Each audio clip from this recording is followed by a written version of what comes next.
আমরা doctor Paul's ক্লিনিকে সাধারণত হেয়ার ফলটাকে দুইভাবে ট্রিট করে থাকি।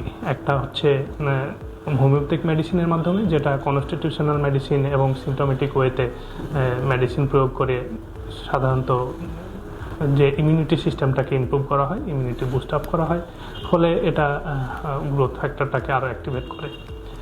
এবং সেকেন্ডলি আমরা এটা থেরাপি ইউজ করি, পিআরপি বা জেএফসি বা অন্য থেরাপির মতো এই থেরাপিগুলো ইউজ করি, ফলে আমাদের এই কম্বিনেশন ট্রিটমেন্টের ফলে ট্রিটমেন্টটা আরও কুইক এবং দ্রুত হয়। আসসালামু আলাইকুম, আমি ডক্টর আকমাল হোসাইন, ডক্টর পলস ক্লিনিকে আছি হোমিওপ্যাথিক কনসালটেন্ট হিসেবে।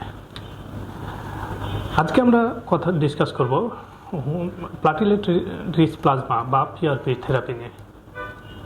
পিআরপি থেরাপি কমনলি এটা ইউজ হয় অ্যান্ড্রোজেনিক অ্যালোপেশিয়ার ক্ষেত্রে এবং হেয়ার থিনিংয়ের ক্ষেত্রে এবং সিভিয়ার হেয়ার লসের ক্ষেত্রে আমরা কমনলি এটা ব্যবহার করে থাকি।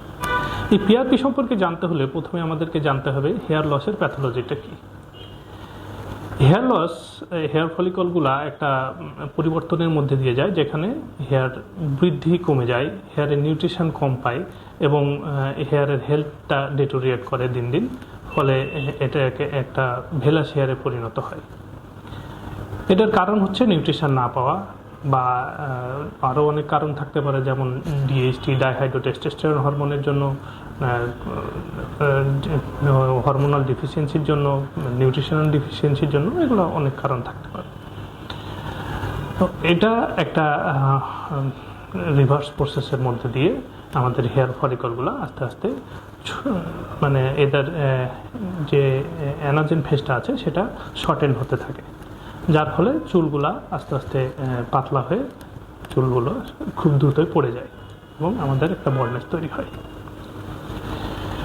এটা পিআরপিটা একটা আমরা বলতে পারি সব থেকে ন্যাচারাল এবং সেফ ট্রিটমেন্ট, কারণ এটা আপনার নিজেরই পেশেন্টের ব্লাড নিয়ে সেই ব্লাডটাকে সেন্ট্রিফিউজ করে দেওয়া হয়। এখানে নিজের ব্লাড প্লাজমা দেওয়ার কারণে এটা থেকে কোনো অ্যালার্জিক রিয়াকশান বা অন্য কোনো ডিজিজের কোনো সম্ভাবনা, সম্ভাবনাগুলো থাকে না, ফলে এটা খুব সেফ।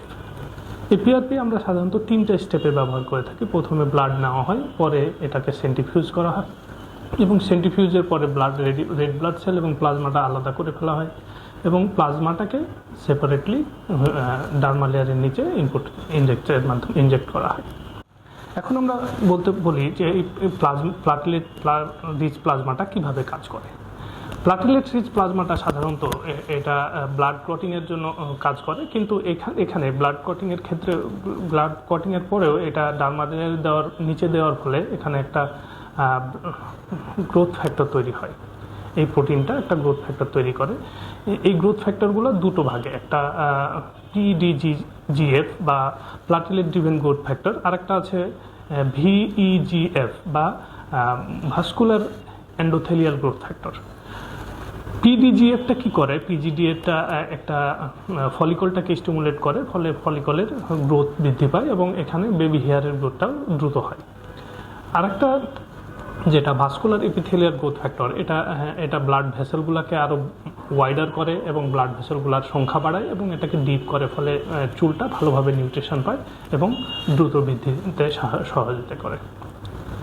টেকনিক্যালি আসলে আমরা এটা এমন না যে একবার পিআরপি দিলেই ভালো হয়ে যাবে। এটা সাধারণত আমরা 3 থেকে 4টা সেশন পরে এটার একটা আউটপুট পেয়ে থাকি এবং আমরা সাজেস্ট করে থাকি প্রথমবার কমপক্ষে 6টা সেশন নিতে এবং প্রতি মান্থ 6 মান্থ অন্তর পরে পরে এটার একটা করে সেশন নিতে। এটা কন্টিনিউয়াস রাখলে এটা আস্তে আস্তে এটা আপনার স্কাল্পের সঙ্গে অ্যাডাপ্ট করে ফেলে।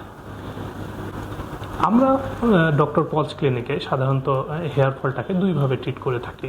একটা হচ্ছে হোমিওপ্যাথিক মেডিসিনের মাধ্যমে, যেটা কনস্টিটিউশনাল মেডিসিন এবং সিমটোমেটিক ওয়েতে মেডিসিন প্রয়োগ করে সাধারণত যে ইমিউনিটি সিস্টেমটাকে ইমপ্রুভ করা হয়, ইমিউনিটি বুস্ট আপ করা হয়, ফলে এটা গ্রোথ ফ্যাক্টরটাকে আরও অ্যাক্টিভেট করে। এবং সেকেন্ডলি আমরা এটা থেরাপি ইউজ করি, পিআরপি বা জেএফসি বা অন্য থেরাপির মতো এই থেরাপিগুলো ইউজ করি, ফলে আমাদের এই কম্বিনেশন ট্রিটমেন্টের ফলে ট্রিটমেন্টটা আরও কুইক এবং দ্রুত হয়। তো তো আশা করব যাদের অ্যান্ড্রোজেনিক অ্যালোপেশিয়া আছে, যে হেয়ার থিনিং এর সমস্যা আছে, যাদের হেয়ার সিভিয়ার হয়, হেয়ার ফল হচ্ছে, তারা আমাদের সঙ্গে যোগাযোগ করবেন এবং ডক্টর পলসের চিকিৎসা নিয়ে সুস্থ হবেন। ধন্যবাদ সবাইকে।